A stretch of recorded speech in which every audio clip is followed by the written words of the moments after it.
are so many people attending tonight. So at least I think my anxiety has more or less halved since the attendees have halved. But the anxiety for getting it all started maybe made up for that part. So I'm really looking forward to spending some time with you, and I hope that we can support one another in this pretty unknown journey, I guess. So I'm going to start sharing the screen. I'm just going to give that a minute to pop up on your side, and then we'll get started. So Tian, just give me a thumbs up if it looks right on your side. There, your video is gone, but I assume all are there. I'm getting the thumbs up, so I'm hoping all of you can see the slides, and we're going to have a chat about telehealth and air sensor integration, asking the big question of, is it possible? So I found this, and most of you have probably seen it going around on Facebook, and it not directly accredited to Dr. Seuss, but kind of implied, saying, I will teach you in a room, I'll teach you now on Zoom, I'll teach you in your house, I'll teach you with a mouse, I will teach you here and there, and then the most important part, I will teach you because I care. So just do your very best and do not worry about the rest.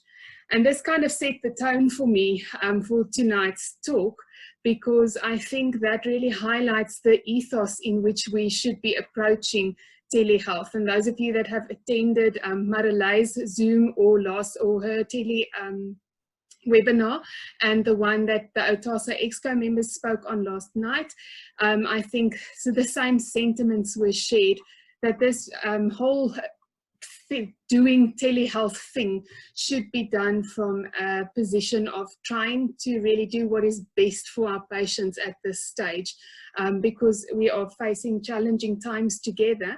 And if we can find a way that we can really do this in a way that supports our clients, that is ultimately what we want to achieve. So this is a real Dr. Seuss quote saying that unless someone like you cares a whole awful lot, nothing is going to get better. It's not. And we really hope that through trying to approach new things and embarking on sometimes threatening journeys, that we will be able to care for and make things better for the clients that we serve every day. So just a few disclaimers before I start. This is very much uncharted territory. I don't think any of us have limitless experience. I know there are some of you that have done some form of online, either consultation or just feedback maybe with parents if you weren't able to see them after an assessment or whatever the case might be. I myself have very limited personal experience in telehealth, and mainly because it has not really been condoned, so to speak, by the HPCSA up until last week. So I think my own experience was also mostly born out of real need, where it was the only option that there was to get some sort of help to a family. That is all experience that I have at this stage.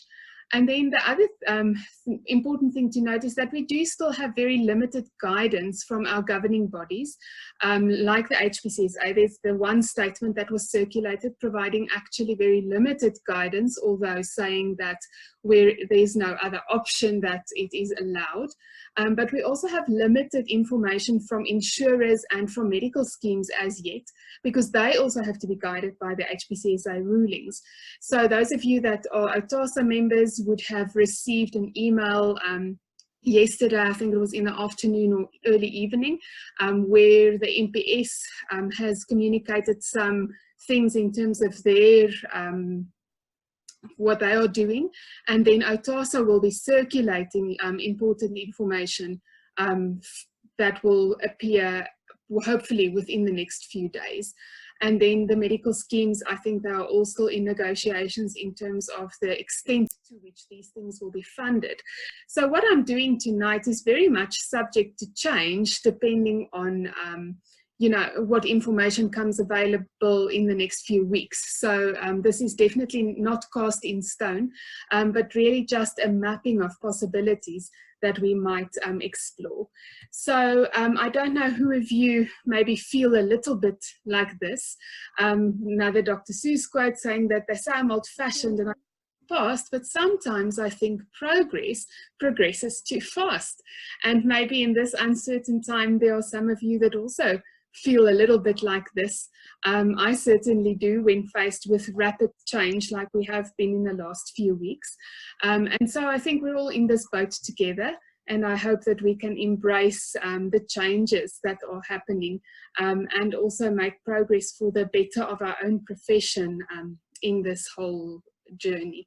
I see there are some notes on the screen. Tian, I'm not sure if you're making the notes, but it might be good if we can just remove them from the bottom again, because they stay there, they don't move along with the slides, just so that the other information will be legible as we go on. So I'm going to then just carry on and say that for those of you that have not watched Marilei's webinar or the one by the OTASA panel, you can watch that in the Telehealth SA feed. So if you just scroll down in the feed, you can watch those. And I really, really want to encourage you to do that. The OTASA one addresses a lot of issues on ethics and coding, so I'll touch very briefly on that, but I won't go into much detail. And then Marilei's webinar was such an inspirational experience, just hearing her talk about the possibilities of playing online. And I think it's really just a very, very complimentary way to watch in addition to what I will be offering tonight. And then I also myself watched a webinar by ASI-WISE, which is in the UK and Ireland as far as I know. And they also had a similar kind of webinar on SI and technology, or then doing telemedicine. And that webinar recording is still available for free on their website. So I have posted the link there, and we will also make the slides available to the attendees afterwards, so you can copy it from there. But that is also a helpful one. I have included one of their slides in my own presentation tonight. But I think if you want some more information, you can also go and look at that. So there's some additional sources of information and inspiration if you feel like listening some more. So just a note on terminology before I start. I do believe that most people attending tonight is probably heard of or in some way involved in sensory integration, but there's a lot of terminology in the literature. And we know that there may be sensory-based approaches that some of them have nothing to do with sensory integration. There are sensory motor approaches that come from a different frame of reference than sensory integration. And then the term sensory integration that is sometimes used very loosely in the literature, which led to the trademarking of the concept or the term is sensory integration, to distinguish it from other forms of therapy. And although some things that are called sensory integration are based on air sensory integration theory, when we talk about air sensory integration, we're essentially talking about intervention that ultimately complies with the criteria for fidelity to air sensory integration. So the focus of my presentation tonight will be on air sensory integration, but I might use some of the other terms as we go along, just to illustrate some differences and to look at some things that we can approach in the span of doing what we are doing as sensory integration trained occupational therapists. So this is a slide that Kath Smith shared in their webinar, the ASI-WISE webinar, to also help with this whole terminology distinction. So looking at the level of involvement of a person and how that differs from your sensory stimulation kind of approaches where the person is very much passive, moving over to much more active participation when you are working from a sensory integration frame of reference. And so also the type of sensory input is then elicited and determined by the person themselves to a much larger extent as we move more towards sensory integration. So there are several sensory integration-based approaches, like sensory diets, for example, that are based on sensory integration theory, but are not necessarily actual sensory integration theory. So just some kind of just a depiction of what we are talking about, and our focus will be more towards the right-hand side, but we will address some of the other sensory integration-based approaches as we talk tonight. This is another depiction that came from the presentation by Kath Smith, and I have to acknowledge Anne Cook here for adapting this picture to some of the realities we work with. And it just shows the different types of intervention that we can offer patients and their families, and some of this then potentially online. So if we look at right from the bottom, we've got support that we can offer in many ways. It can happen online, it can happen via telephonic consultation, via messages, whatever the medium is that you use to support your parents. But I think in this time that we are in, just supporting them and them knowing that you are there and are aware of the potential challenges that they might be facing is already an important part of what we might offer. And then consultation and coaching is something that I think is really, really valuable in this process of helping parents to adapt to changing circumstances, and also in a time where we might not be able to work directly with our clients, helping our parents to know how they can best support the child at home to maybe address their sensory needs, address their regulation needs, and just overall helping them be okay in a very uncertain time. We've also then got our more off-the-shelf type of programs. I know of things like the Alert program that are offering free training at the moment, but those are your more generic type of programs that we might offer in support of, for example, sensory diets or helping people to work through certain things. There are also generic home programs which you could select and send to your patients. And then we can get to our more personalized home programs that we can offer with consultation to really help them address their sensory integration needs and difficulties at this time. And then we get intervention where it really becomes therapy. And I think we have some options there that we'll talk about tonight. And then the one that we can't offer online, that is something that we need the person to be there for in person, is our direct one-on-one intervention. We can't do that from a sensory integration frame of reference because simply we cannot comply with the fidelity criteria when we are working online. So you will see that as we move up, it becomes increasingly more complex and more personalized and more reliant on direct contact with the person. And so we'll see where in this pyramid we can fit in and what are the creative ways that we can do that. But that very, very top one is one that we probably will not be able to do in an online environment. So then I thought, let's go and look at history. What can we learn from history about telehealth? Because history has been probably through similar challenges in different times, but what is there to learn? And most importantly, what can we learn from Ayres herself in an era where we need to use her work maybe in a different way? And I was really inspired, and I hope you will be too, to know that Ayres did it. Ayres did telehealth. It might not have been online, it might not have been telehealth, but Ayres did distance therapy with her nephew Philip, who was in his early teens, in around 1975 to 1976. And she did this via handwritten letters, initially sent every second week and later sent once a month. A collection of these letters are then available in the book that's on the picture on your screen. The book is called Love Jean, and they included her actual letters as well as Philip's own story as he wrote it as an adult, interspersed between the pages. And then Zoe Mayu, whom many of you will know, included some chapters in this book that really gives the theory perspective and the details of how it looks in real life, so to speak, when we work with children and families with sensory integration dysfunction. So I thought that this was just absolutely marvelous, that we can learn in Jean Ayres' own words about how to do teletherapy. And so I picked up the book. I had to buy the Amazon Kindle version because I didn't have a hard copy with me, but luckily we can do that in our technological age.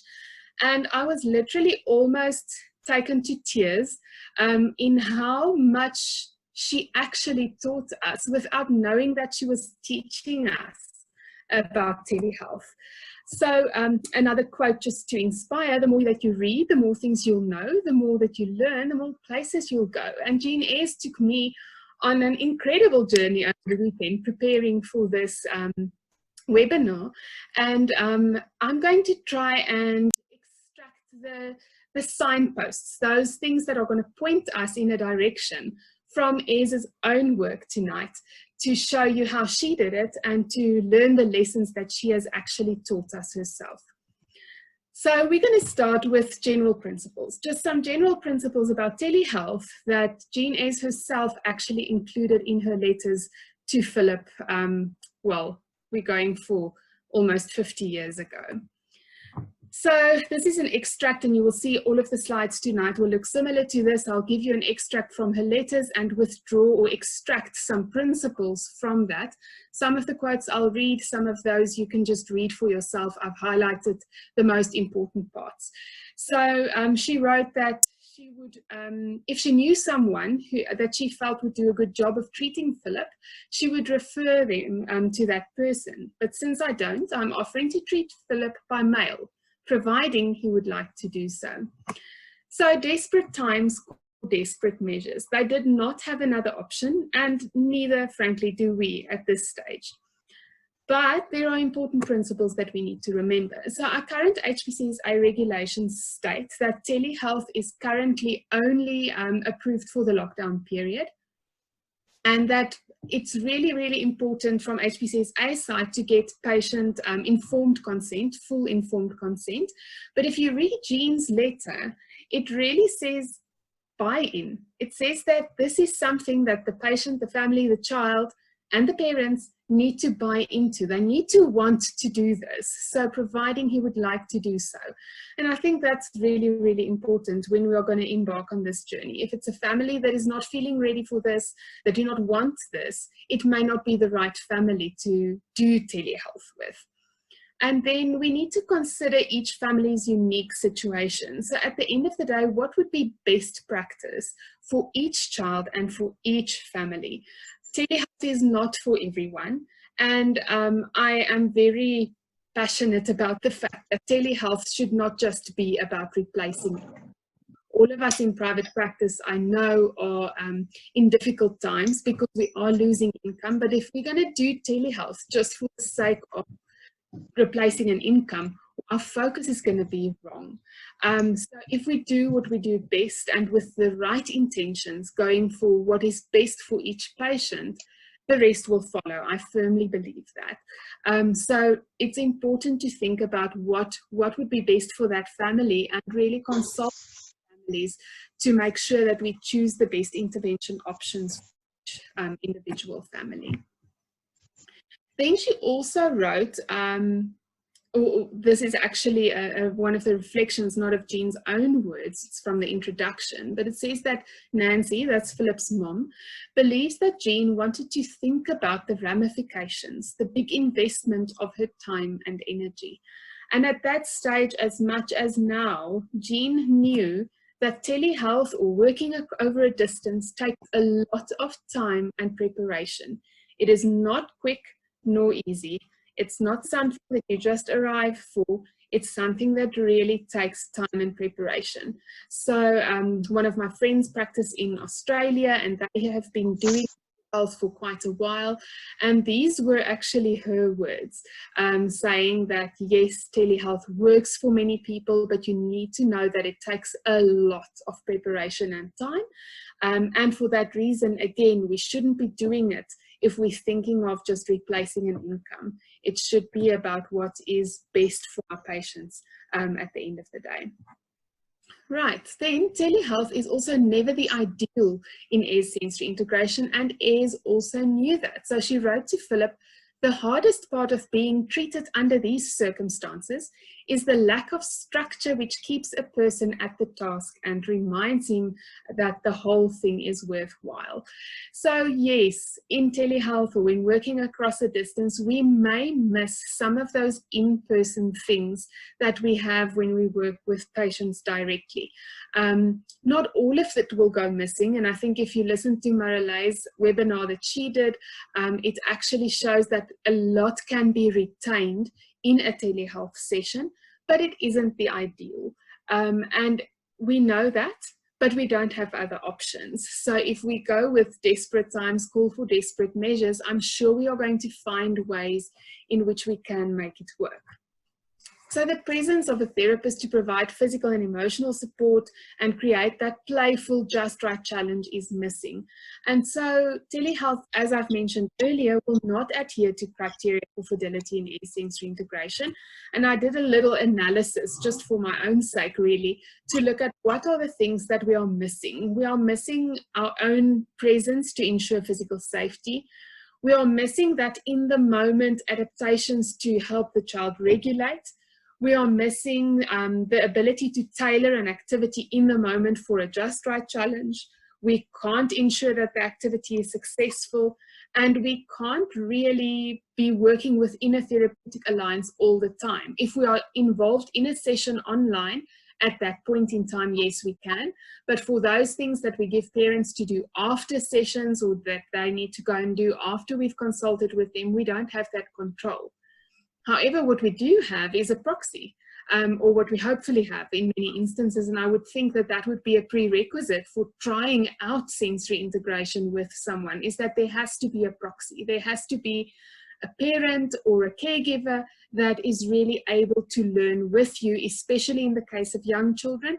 With our older children and our teenagers, they might do some of these things for themselves like Philip did. But for our younger children, we are going to need a proxy present.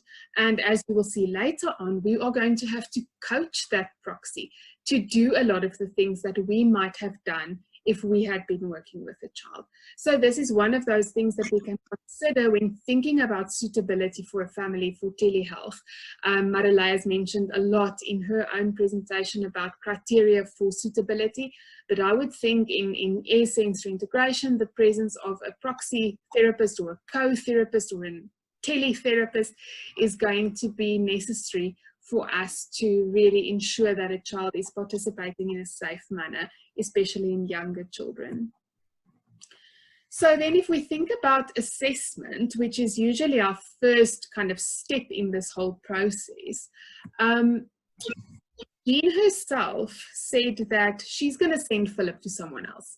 She cannot assess him over a distance. So comprehensive assessment needs to take place face-to-face. We can't administer a SIPT. We can do parts of it, but we won't be able to do a full SIPT online. And in our current HPCSA regulations, it is stated that we have to do, or we can only do teletherapy with patients with whom we have an existing therapeutic relationship. So it doesn't preclude assessment or reassessment, so to speak, but it does assume that you already have knowledge and some data on the patient that you're working with at that stage. So in last night's discussion, Hayley mentioned that they are currently looking at approving codes 201, 203 and 205 for telehealth, but from 207 upwards, probably not looking at it. If you consult the 2018 OTASA coding guide, you will see, for example, that a 205 will allow you to do a sensory profile. It might be necessary for us to relook at what is the current situation at the child's home, and we have online options to get a sensory profile filled in. We can always do our interviews and all of those things online as well.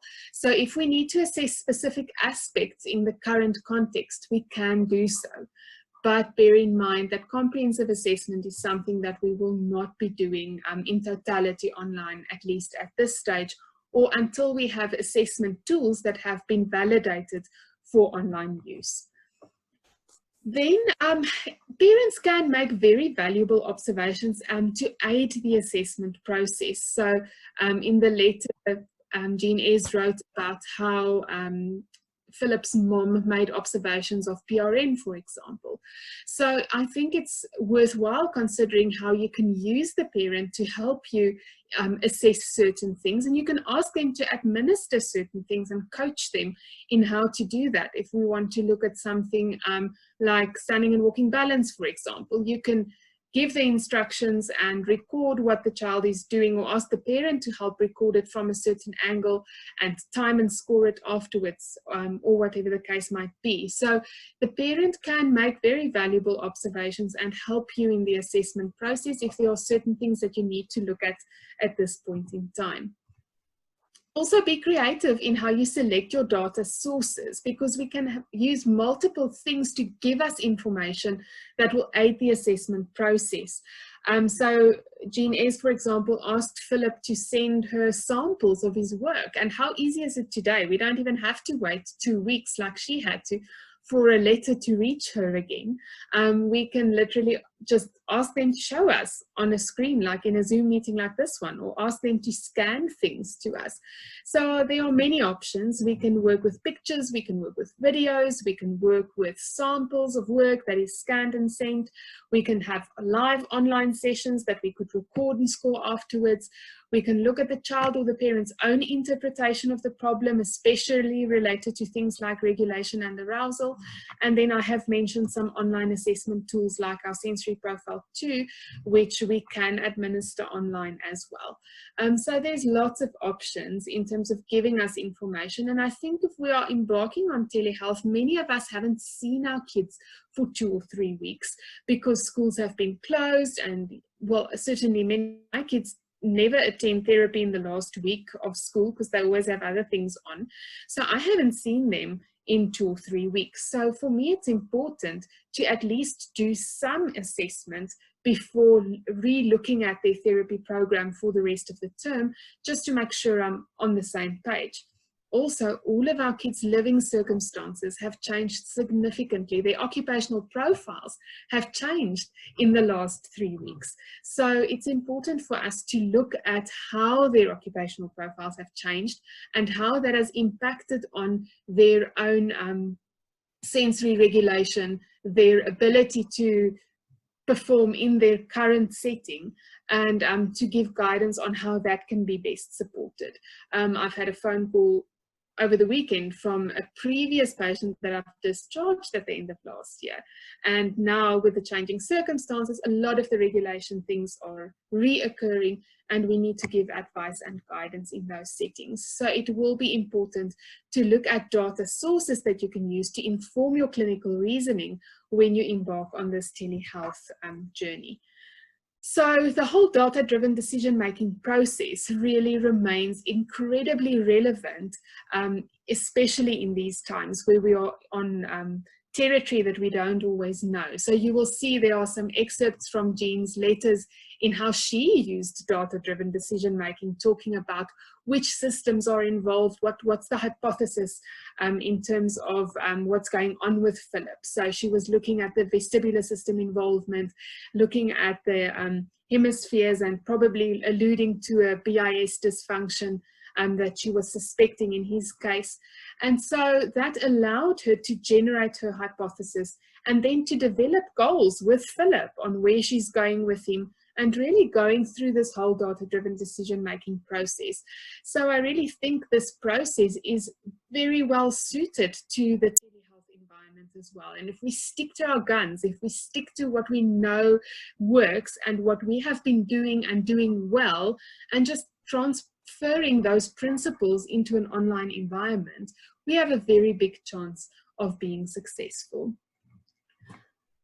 So that leads then to setting the stage for intervention. If we've got our things together, we've got our reasoning, we've got our goals, we know where we want to go in this time, how do we set the stage for intervention? Because we're out of our practices. Our stages are set and we can't access our stages. So how do we set stages where we can still achieve effective intervention, either directly through a screen or then through individualized home activities that we can offer our patients, or then for the less involved intervention methods, looking at more generic programs or what types of activities to offer. But my focus is going to be more on the direct intervention area. So Jean taught us that we must consider the available resources. So she explained in her letters the basic principles and the equipment that would be needed in this time. So what's important for me in that excerpt that you're seeing on your screen is she didn't only prescribe activities, and she didn't only prescribe equipment. What she really spent a lot of time on in her letters, and if you get your hand on this book or buy yourself the e-copy, I think it comes down to about 200 Rand at this stage to get that. She really spent a lot of time explaining in her letters the principles that she's working with. She taught Philip and she taught his mom, Nancy, what are the principles of intervention that she's using, and then she considered the resources that they had at their disposal. So you will see in the last line it says that there's nothing that couldn't be made easier and better by at least 4 members of the Irwin family. And so she knew they were good at making stuff, and she gave them directions of what to make. And handmade is great, homemade is great. She gave measurements, she gave things that they can use, that they have at their disposal to create equipment that will have the right affordances for Philip to get the input and the activity requirements that he needed at that stage. So this is quite really inspirational to read how she guided them in terms of creating equipment. And we do know that Jean Ayres created most of her equipment herself. So there's no reason that we can't be creative in creating equipment with what we have at our disposal. We can't go to the hardware store, we can't go to the toy shop to buy other things. We have to use what is in our homes. But often we will find stuff that we actually can use and that will give us the right affordances for what the child needs. So here are a few examples that might be present in many homes. We've got tires and rope that we can suspend from a tree branch. We might have a skateboard somewhere. If we don't have a proper scooter board, many kids have skateboards. We can create a kind of a teeter-totter thing with a piece of wood. Many kids have trampolines at their homes. We often have gym balls in the home. We often have slides, maybe outside on a jungle gym. They might have some kind of a scooter or a bike available. And then this one is one that I've seen, and I want to show you my own one, just if you can't see on the little picture. But this is my husband's pull-up bar, and it goes over a door frame, and it works like a charm to suspend things off of. So if they can, if you can think of ways to use sheets or to use whatever you can think of that the parents have available in their house to create suspension in their environment, you can go and have a look at these pictures and you will address each and every vestibular affordance that you might need with only the equipment that's on the screen. So I know, and the reason I chose these specific pieces of equipment is that the comment most often said is, but we don't have suspension, we don't have our vestibular apparatus. The tactile and the proprioceptive stuff is easy to recreate, but the vestibular, it's really hard if you don't have your practice. But if you really think about the affordances that you are after, and Jean did it beautifully in her letters, then you will see that you can really create that in a home environment. Yes, many families will have many resources, and there might be families that are living in a flat and that are cooped up in literally a few square meters all this time with very limited outdoor play opportunities, very limited other equipment. But I am sure that you can draw on your OT creativity and your knowledge of affordances and your ability to analyze activities to really identify what opportunities are available to the child. We all have beds. I know we don't like our kids jumping on them, but they can if they have to. So if you don't have a trampoline, a mattress works as well. So think about what are the opportunities available in the environment that you can use to design activities that will address the sensory needs of the child and what they need to be working on in the goals you are working towards. But at the end of the day, we don't even need equipment. So I love this quote. It says, remember that when you can't do anything else by way of therapy, you can always roll on the floor. That's one of the best things to do anyway. So we can recreate vestibular experiences without any equipment as well. And so also all of the other systems. I'm focusing a bit on vestibular, as I said, just because I know it's perhaps one of the systems that's trickier to do in the home environment. But we really don't need fancy equipment. There's a lot that we can do without a single piece of suspension or without a single caster wheel attached to a piece of wood. So think about what the opportunities are, and that might take some time. It might take some time to get it out of parents. I myself have tried to consult with a family who are really interested and want to do this, but I've been waiting a week for them just to send me some pictures of stuff that they have at home. So it might take some time and effort, and my next plan is now to do this like live. So take your phone and walk through your house and show me what you have so that we can design together. But it's important to spend time on this, because this way you know what it is that you have to work with and you can be creative. Consider the context and the environment. So Jean spoke about Philip using the backyard or the basement, and then she also gave very specific instructions of how, and I think that's really important, and what is going to distinguish really using a sensory integration in a home environment just from a sensory motor program.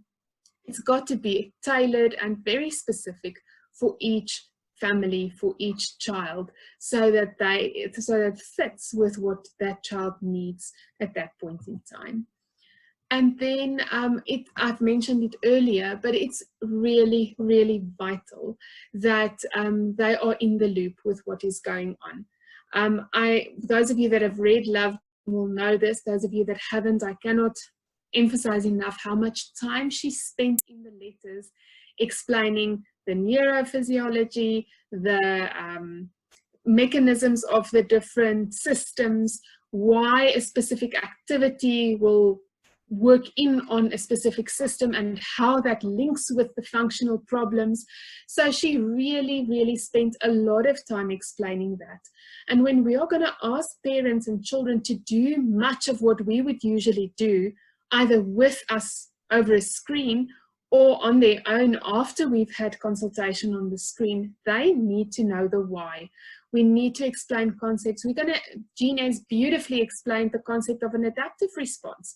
We're going to have to explain some of the core concepts in sensory integration and why we do certain things in a way that is accessible and understandable to parents and children if they are able to understand, so that they can buy in, but also so that they can adapt in the moment. We are not always there in the moment, but if they know what we are targeting and what we want, they themselves can make adaptations to still get what is needed in.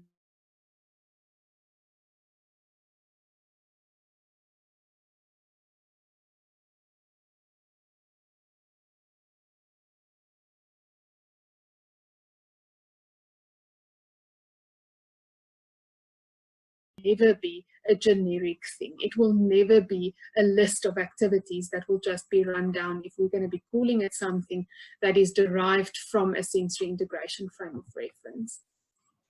It's also important to set precautions and conditions for safe participation.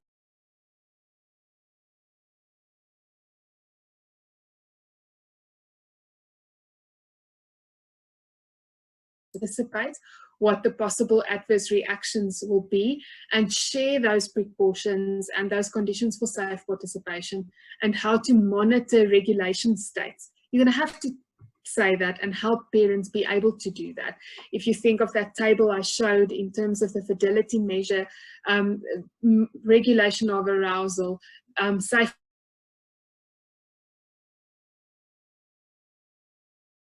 to do that. Which then, after we've set the stage for intervention, will bring us to conducting the intervention online. And I'm going to try and move fast because I see my time is running out. So we need to anticipate responses to the recommendations that we are making tell them what they can expect, help them know what changes to look out for, and also that some things may take time. Those that have been in therapy for a while might know that. We need to monitor responses and progress regularly. So Jean has asked Philip to write her every 2 weeks. Luckily, we have the internet, so we don't have to wait for letters or anything to get delivered. So we can really do it in the moment. And I think if this is going to be active therapy, at least as often as you would have done therapy, is going to be what you need in terms of monitoring responses and progress. But if we are moving slightly down on that triangle of intervention that I've showed, less regular contact may be feasible as well. It depends on the intensity and where in that triangle you really are working. But if you're aiming towards the top and recreating real sensory integration experiences and therapeutic interventions at home, then regular monitoring is going to be vital, and looking specifically at the responses of the child in that moment. So Ra'anne, who is available for questions later, she's part of our panel, is very, very passionate about using videos of activities and analyzing those videos. And those of you that have gone through fidelity training, you will know how valuable those videos are, how we can really analyze a child's participation and get a wealth of information from a very short clip in terms of their processing and what they are able to do and what they are struggling with. So I would really encourage, apart from just the live online videos, also asking parents if they can, use your phone, record what you're doing, give me a snippet of the activity, because that will really help you tailor all the time so that this therapy can be as individualized and tailored to the child's needs as possible. Then grading remains important, so build that into the recommendations. Jean often wrote on how Philip could vary the activities or how he could make it easier or harder for himself.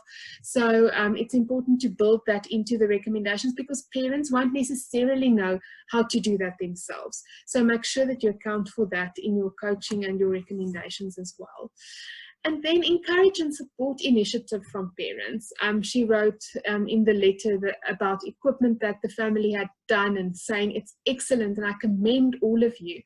And then she says, this is what is good about it. So she helped them to unlock the affordances of what they had and what they were doing. So if you can help parents do that, I'm sure you're going to be pretty astounded at the creativity that they might come up with, and helping them understand the affordances of that specific new equipment that they thought of, or toy that they thought they could use. So that will be an important role for you in this process. And then this one I liked a lot. This is new to all of us. None of us have done this extensively before, unless you're from another country. But test recommendations out yourself. Jean wrote, that's the way I ride my scooter board, which I do several times a week and feel the good effects for several hours. So if you're going to be recommending the whole suspension over the gym bar thing that I've recommended, yes, I've done it. I've had my kids on it as well. So make sure that you test out your recommendations as far as you can, so that you can also feel the affordances. I will never forget my own, I think it was in my SASIC 4 course, where we had the session on exploring object affordances, and how getting onto the equipment really helped you to understand. I think it was Marie that was my lecturer. She's also on our panel and available. And how she said that when she gets a new toy in the practice, she always plays with it first before giving it to children. I'm exactly the same. If we experience what we want to use, we have so much better insight into what it actually has to offer. So remember that, even if you are doing home activities. And then finally, measuring outcomes remains vital. So always link your recommendations to functional outcomes and measure your outcomes. Don't forget to do that just because we are working through a screen. Legally, you have to keep thorough records, just like you've always done. There are many ways in which you could do that. You could still do your handwritten notes. You can use applications like Specialty. We've mentioned that on Monday night as well. You can use whatever system you have been using, but make sure that you keep very thorough records of your sessions.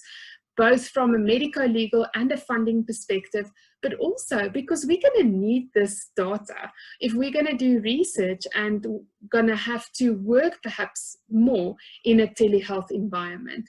You can also get and document feedback from parents regularly, and for that the Specialty app is also a great resource. If there's, I'm sure there's similar other things you could use, but that really helps to get feedback from your parents. Your parent rating scales, or you can design ones yourselves to measure progress through what you are doing. You can use formal outcome measures, and you must please try and do it in such a way that it can be used for future research. So even if it's just writing up an individual case study, or if someone wants to do a collective case studies of 3 or 4 cases that you've done through telehealth, we are going to need this.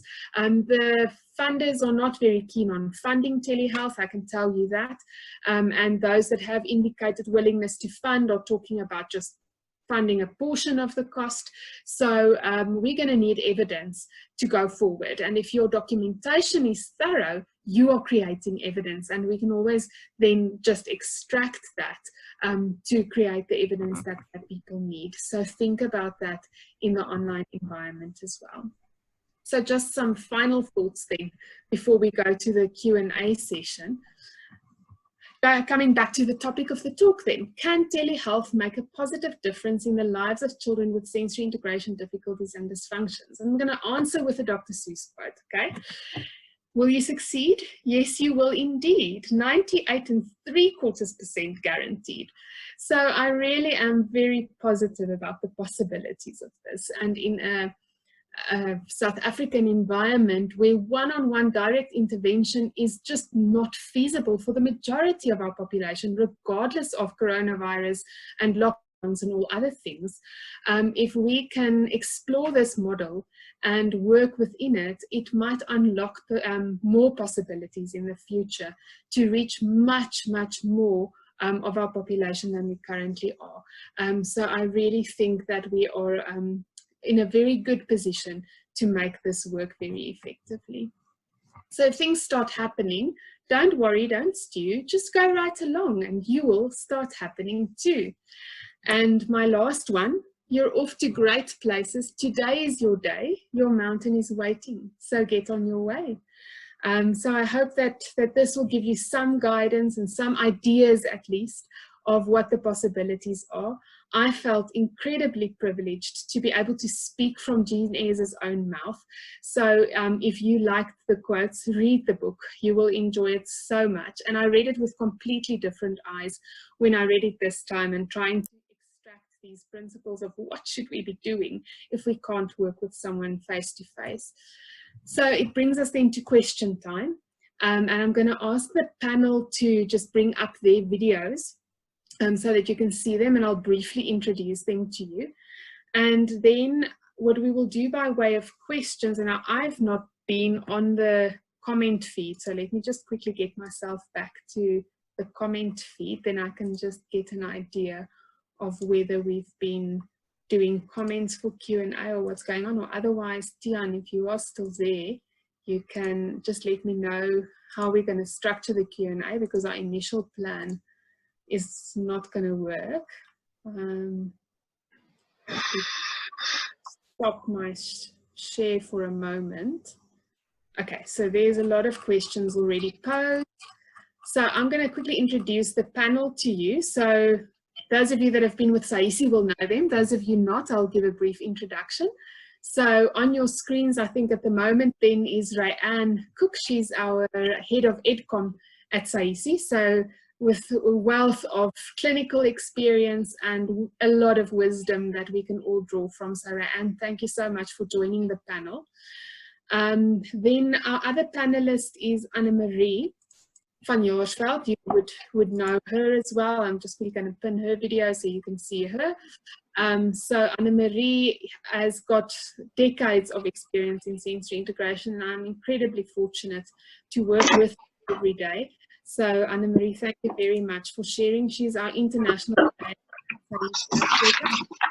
also really all of her mentors. She really has so much to offer we're really grateful that you are sharing with us. And then I'm just quickly looking for Marie. Marie, have you unmuted your video yet? Just quickly get her. We've got so many.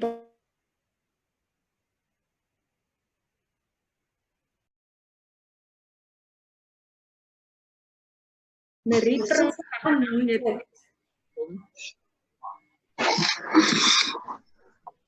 okay, but while we're waiting to get Marie on, Marie Greiling is our current chairperson of SAISI, also with many, many clinical experience. I had the, there you are. So Marie, welcome, and thank you very much for also joining the panel. It's an honor to work with you also almost today, and we've been doing some fairly work together a lot in different provinces.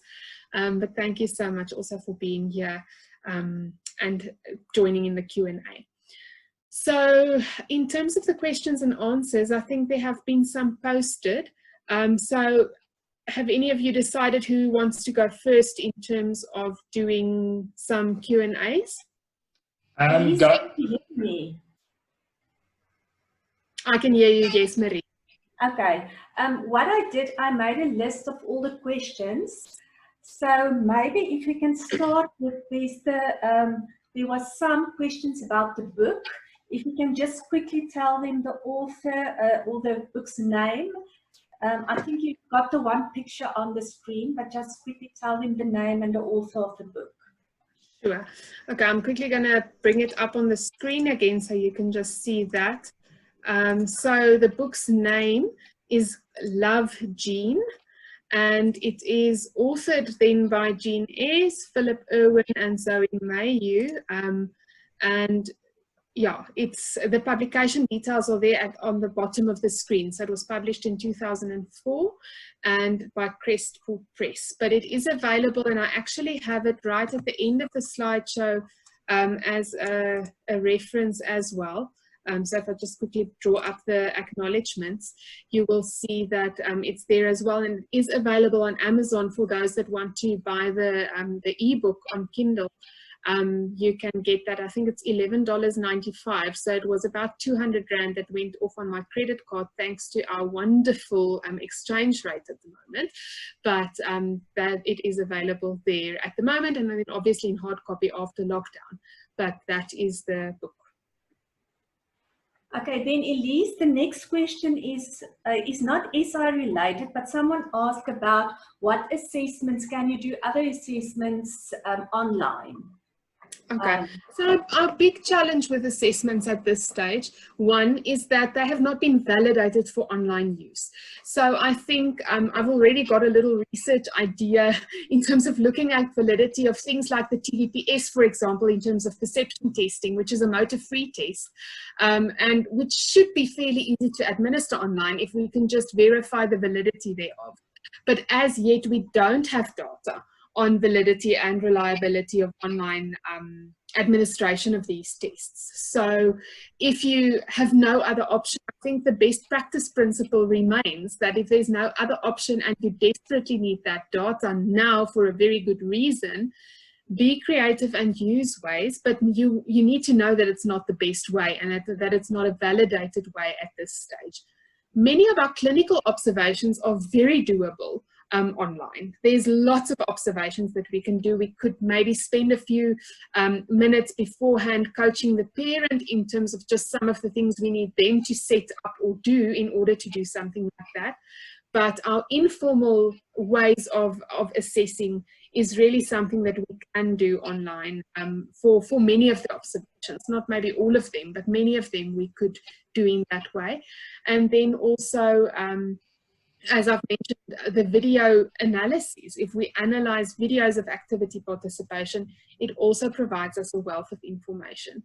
In terms of coding, I'll just briefly go back to that, just to mention that we're not going to be aiming to do comprehensive assessment anyway, because nobody's going to fund that at this stage. So we're looking at really just kind of looking at a single aspect of function at a time. If needed, and then also just your initial screening and checking in and making sure that what you have assessed is still relevant to that child at that stage. So those are my thoughts. I think if any of the other panelists want to add to that, you're most welcome.